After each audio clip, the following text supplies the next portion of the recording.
আসসালামু আলাইকুম, শুভ সকাল।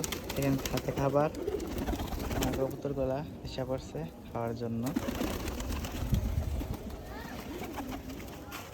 খাবারগুলা দিয়ে দিই।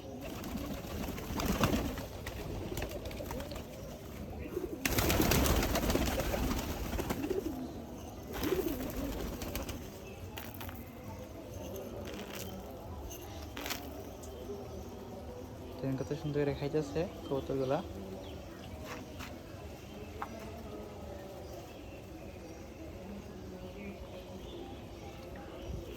খাবারের পানিটাও শেষ, খাবারের পানিটা অন চাইব।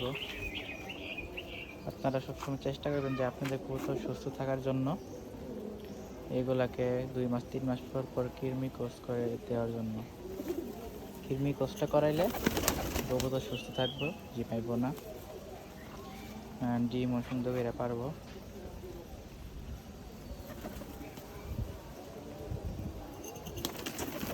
আর ডিম পারলেও ডিমের বাচ্চা গুল যাইব না।